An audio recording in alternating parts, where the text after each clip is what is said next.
Hello and welcome back to another episode of The Expanse. We are on Season 3, Episode 4, Reload. So last time we had some stuff go down, did we? What did we have? It's been about 2 weeks for me, so now I'm trying to remember what happened last time. Oh yes. Bobby and Avasarala have joined the crew of the Roci, and they're heading towards Io. Everyone seems to be heading towards Io. We had Earth striking the first blow against Mars's forward front fleet. Forget the fleet that Mars sent to stop Earth attacking because everyone would get destroyed. Mutually assured destruction thing. My brain is not providing me with the correct words. We also, well, we saw a bit of Jules Pierre Mao, and we kind of saw him empathizing with the kids a bit, and they were clearly reminding him of his daughter, maybe his daughters, because he has not just Julie. So we got a bit of humanization out of him, and I'm suspecting there's going to be some conflict between him and, I think Strickland is the pediatrician, who should not be anywhere near children. So now what we have is we have crew of the Roci heading towards Io with Bobby and Avasarala. Seems like Avasarala is trying to get a sample of the protomolecule herself.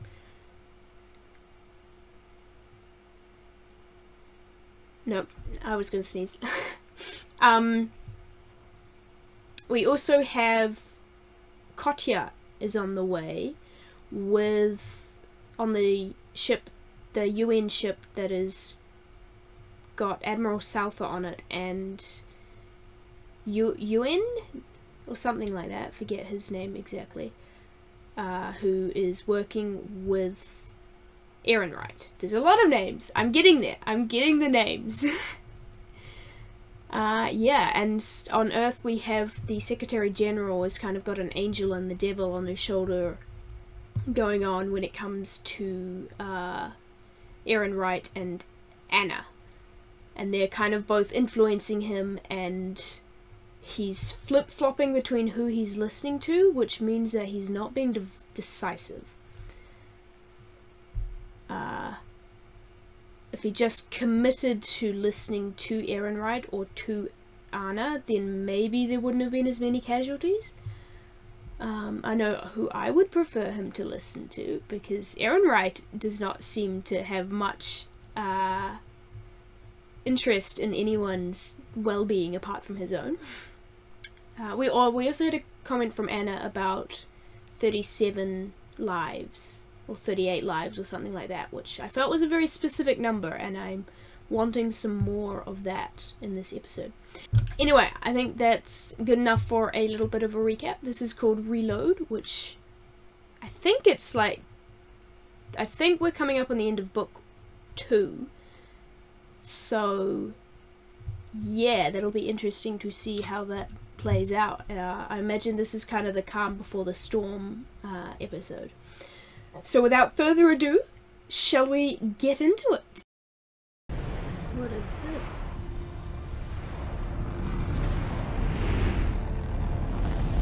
I legitimately thought that those were all like floating in space, just not moving. They're going after the Nauvoo, that's right.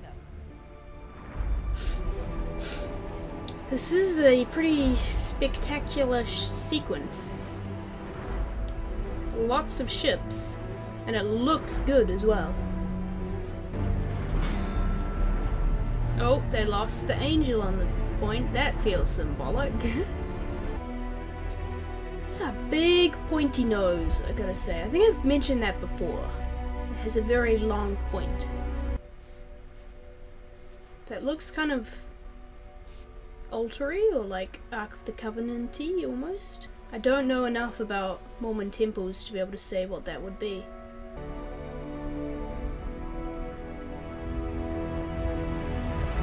I feel like there's some very interesting parallels between like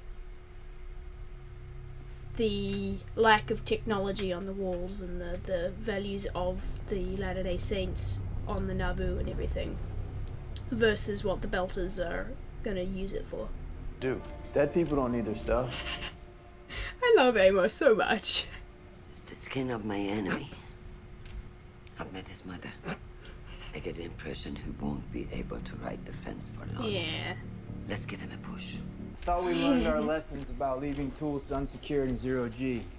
Now that's gonna put you right beside one of those PDCs. Copy that. I guess we just wait. PDC, what did that stand for again? Are you offering to cook? Yeah. I mean, you don't have to. I know I don't. No, no, no. I'm What I also meant was, really that's really enjoying nice. Alex and Naomi kind of repairing their relationship over food. Amos. Holden didn't even try. He was like, Amos, come and do this. Let's go. Uh-oh. I didn't like that shot. What is happening? Why are we getting close up Everyone on his stop hand? moving. SOS. Someone's in there. I wondered if they were Someone's going to pick up a alive in here. survivor. What are you doing? Oh yeah, she's not going to be happy Use about nearly all that. our ammunition. Yeah, it's looks like it's electrical room. Pastor got to them. How are they going to get this kid out? Because they can't really set up emergency airlocks all the way. You wrote a wonderful speech. You should be front and center. I like Aaron Wright is completely in black and Anna is completely in white. And he's wearing both. The one thing I can offer is this. I'm worried he's going to go off script. now. With the greatest sorrow is the truth that Mars has turned away from. Oh, Given a yeah, chance to I think he's transcend gone off our script. history, Mars has instead independence, which is actually no more than a justification for war and violence. They have lost sight of our shared humanity, and so they must be reminded.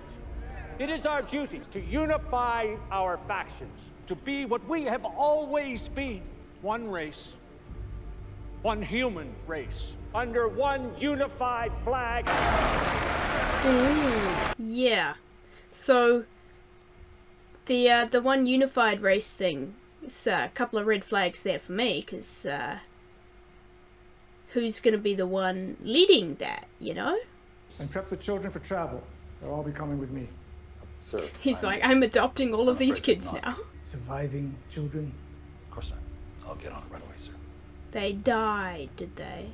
My guy's kidnapping children even harder now by faking their deaths, I'm almost sure. Take him off the phase 3 serum and prep for biomass infusion. Yes, sir. Yes, let's pump more of the alien thing into him. So, like, the nerves? Interesting. You can see the nervous system? You're out of uniform. Yeah, about that. Revisit Ooh. Have a Sorala That bouncer girl made food. You hungry? Ooh. How's the Martian talk. gonna react to Belter food? Oh, come on. Dang, that was cold. Our engineer calls this stuff red kibble. A little bit spicy, but damn. Belter food. I'm getting hungry. This is making me hungry. Oh, yeah. Oh, that's not looking good. We're taking the ship. Yay.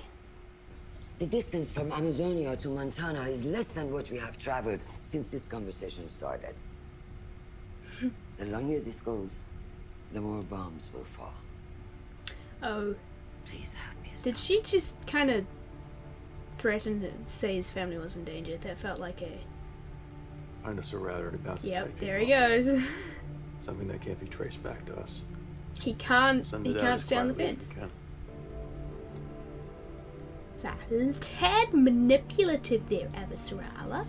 But I guess that's who she is. Sending a message. Nothing more. Okay. can't trust You, her. I can you trust tell you. yourself that, buddy. And help Amos with the supplies. Someone go check on Alex, maybe, please? Yeah.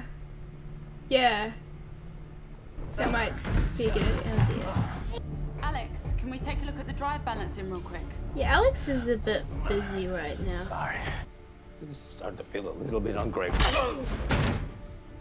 Alex is having a bad day. Which means you have between now and whenever my mechanic gets back. You should believe him. Maybe I should just shoot this guy. Yeah, when Amos gets back, that's over. Hey, fellas. Bobby is unbothered. Okay. Shit. Did I miss it?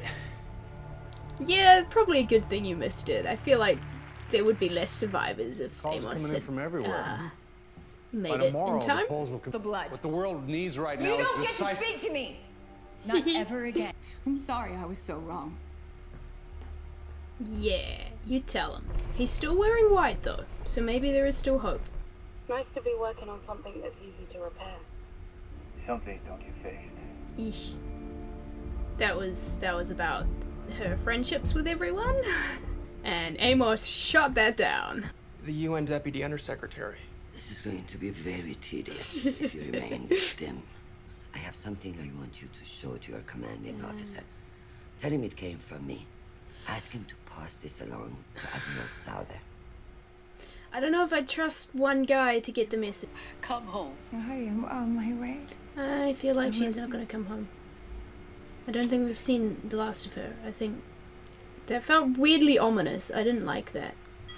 Yeah, she's gonna get the message from Avasarala, and she's gonna have to stay. Martian, and I gave the order. And I can give the same order to end your life. Oh, the lighting on that was gorgeous. Like the way she was kind of in partial shadow, and oh, that was beautiful. I don't know, I thought Naomi's kibble stuff was very interesting. Delta food. Saving everyone. Oh, that framing was You just nice. can't stop yourself.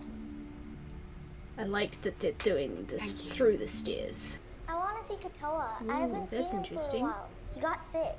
I have to ask Dr. Strickland. Making Strickland the bad guy. As he should. I'm very nervous. The lighting in that set is really fun. Can we maybe not let her run around, please? Please, please. That lighting's so ominous, I love it. Bandwidth and distance irrelevant. The limitations require input redundancy. Take her. I'm sorry. It feels so weird. My hands. Oh. That's I didn't blood. mean to. Disassembly reveals useful pathways. Oh no. Disassembly. Oh no, that's... And May saw that. You are right to continue. He's the key to everything. And Mao is okay with this? What?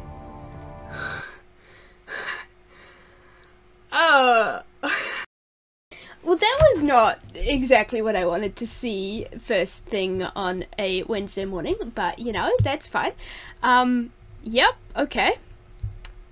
So, disassembly... What was it? What was he saying? Disassembly reveals useful pathways or something.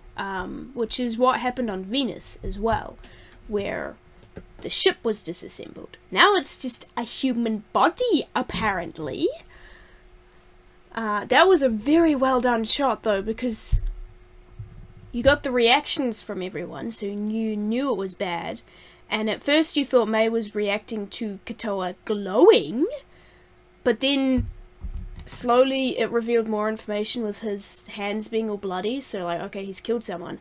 And then he repeated the disassembly thing, and you're like, uh-oh. And then it panned down and you actually saw what it was. It just... The rising dread and realization of what actually was going on was done so well. Okay! Fun! So, the protomolecule... He was talking, and it sounded like the protomolecule was talking. And Katoa still had some consciousness in there, So it wasn't just a protomolecule taking over kind of thing. It's kind of dueling for control almost. But the protomolecule was talking, and I think this is the first time we've actually heard it talking. We've heard it send off signals and make music and noises and stuff, but not forming actual human words, which means it's definitely learning and adapting, and it has some kind of intelligence, and it's intelligent enough to disassemble things and to want to learn, because it's not just disassembling for the sake of disassembling, it's disassembling to learn something, whatever that may be. Which is frankly quite terrifying. A entity that can disassemble an entire ship down to the screws in a second and can make a kid very neatly disassemble a human body. Yeah, that's... and there's still... I'm still thinking about that protomolecule on the Roci. Like, that has not been addressed since, like, episode 1. And, it's probably getting larger, and they're gonna have to find that at some point, and it's gonna cause issues.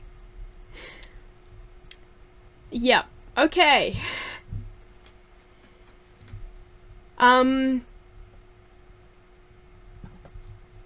What else happened in this episode? So, we had interesting little pit stop for the Roci crew.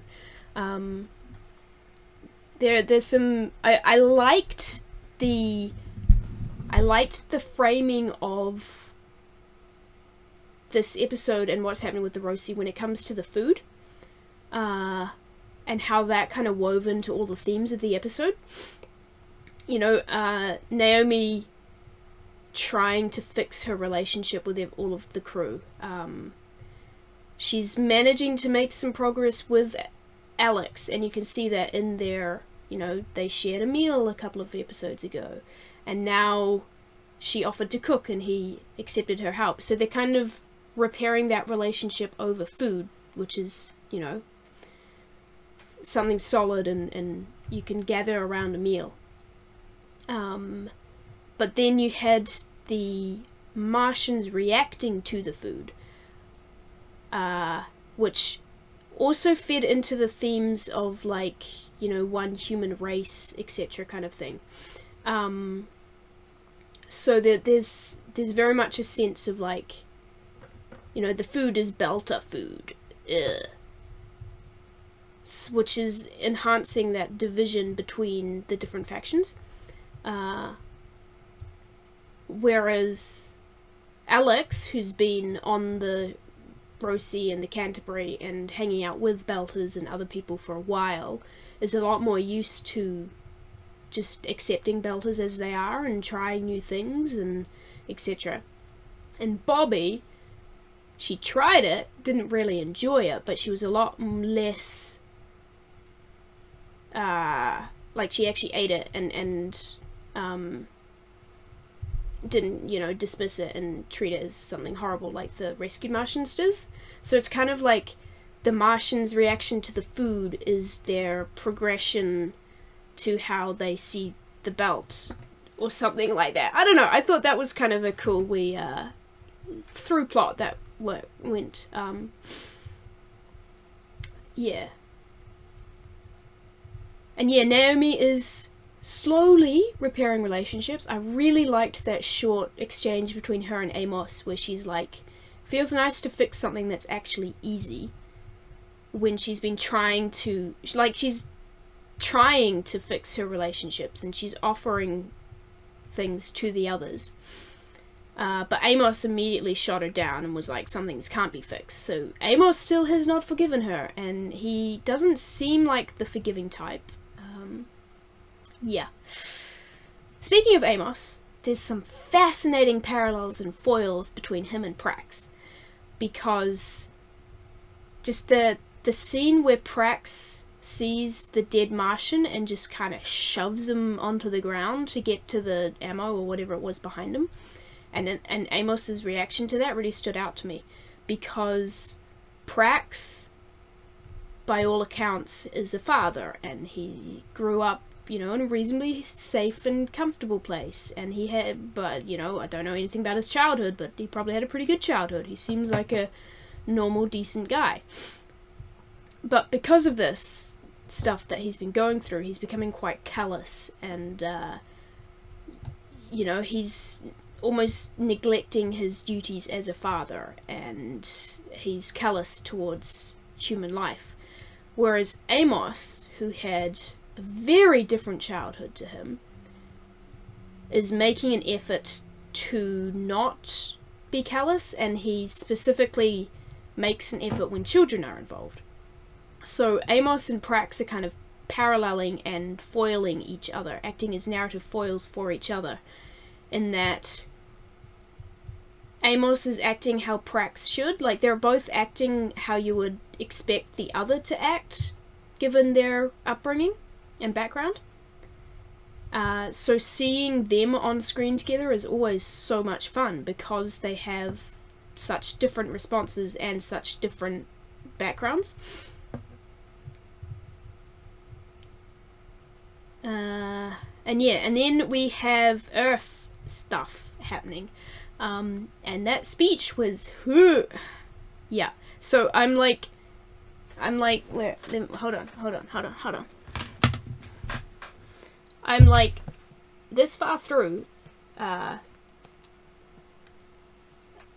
far through, the rise and fall of the Third Reich, and I'm going very slowly because it's a big and intimidating book. But there was there was some things in this episode with the Governor General's speech about, like, you know, we are all one people, and they have decided to not be part of that. That reminded me a lot of what is outlined in that book, of how the Nazis operated, and how the German nationalism turned into everyone who isn't German, specifically these people, should be taken over and you know, destroyed or whatever. So that reminded me of that. I don't know if that was intentional, but whenever there is a politician on a stage with that particular camera angle, I'm like, I wonder if this is a reference to something. I don't think it's quite as bad as Nazis, but there are definitely some hints and some mindsets that I have found familiar or similar to what was apparently common in, you know, 1920s, 1930s Germany. But yeah, so again, that like, it's an interesting road to walk with, yes, we are all one race, yes, we are all humans, and we shouldn't be, you know, we should be treating everyone as humans, but when it comes to nations and cultures and that kind of thing, there are differences. And just assuming, you know, because Mars is responding to these things differently or whatever, then they are no longer, or they need to be reminded of what it means to be unified humanity, aka they need to listen to Earth. I don't know if I'm making my thoughts very clear, but there's and I think that, again, the Martian food, the food thing kind of showed that, in that, you know, it's Belter food. That doesn't mean it's a bad thing just because it's different, and it doesn't mean that it should be exactly the same everywhere, because then we lose some beauty in life and the diversity of it all. But when you're so entrenched in your way of thinking, then hearing other ideas is difficult. I don't know where I'm going with this. But yeah, I might need to re-listen to that speech at some point, because there's some interesting things risen up in it. So yeah, this kind of was a quieter episode, and I think the next two are the book ending. So I might watch those two back to back. We shall see. Assuming we'll make it to IO soon. They've sent a Avasarala has sent the message to both Anna and Saltha, hopefully. We'll see if that actually gets to him. I feel like it has to go through a couple of difficult roadblocks in that path before it gets to Saltha, but you never know, might get to him. And we're heading to Io. I'm still mad that after all that after all that humanization of Julie Mao, I keep calling him Julie. No, that's his daughter's name. Jules Pierre Mao. After all that humanization of him, he saw that this kid ripped a human apart and was like, oh, this is a great idea. Let's keep doing it. Like, bro. A, someone is dead. B, you have traumatized at least one child, if not two, because May saw that. And the way he just immediately dismissed May as well, he was like, take her, go. Something amazing has happened. Whoa! It's like, bro, come on. You're doing so well. I was actually starting to like you. Yeah. Yeah, anyway, I'm excited to see what happens next. One more comment on this one is that I think the lighting and everything was done really well. Like, I don't know, this particular episode, the lighting really stood out to me a lot of times, and the framing of things, and that first sequence with the rescuing of the Nauvoo was really quite cool. I'm just consistently impressed with the quality of this show. And coming to this after watching a whole lot of classic Doctor Who is like, wow, this is a different genre altogether. Because when you're watching something made in the 60s that is in black and white, it's a very different style. Anyway, I'm a little bit of a nerd over different styles of filmmaking, and I need to watch some older movies. Speaking of older movies, today I'm all over the place. But speaking of older movies and movies in general, I'm hoping to start watching movies, hopefully this week. So I'm probably going to start with Serenity, because I've watched Firefly, but I haven't watched Serenity. So I figured I may as well watch it with you guys. So I will hopefully watch Serenity, and that will be out a few days after this video goes up, maybe. We'll see, hopefully. But if you have any ideas for any other movies, then let me know, either in the comments here, or I made a community post a couple days ago. So let me know what movies you want me to watch, especially older movies, because again, like, I really love seeing how styles of films and movies change over time. So yeah, older movies and movies that I can, you know, see the different ways of filming and acting and that kind of stuff, I really enjoy. But you know, modern classics as well. I have seen all of Star Wars. Big Star Wars fan here. Seen all of Lord of the Rings, seen... What else have I seen? I don't know, those are like the main big ones. Seen a lot of Disney movies. I'll start putting together a list and maybe putting some polls up to see what people want. Anyway, why is... I don't know if that last bit got recorded or not, but if it didn't, oh well. I think I got enough. Thank you guys for watching. Subscribe if you haven't. Head off. Now you guys head off, grab a drink, get a snack, take a nap, go for a walk, go and get off YouTube, and I will see you all in the next video. Bye.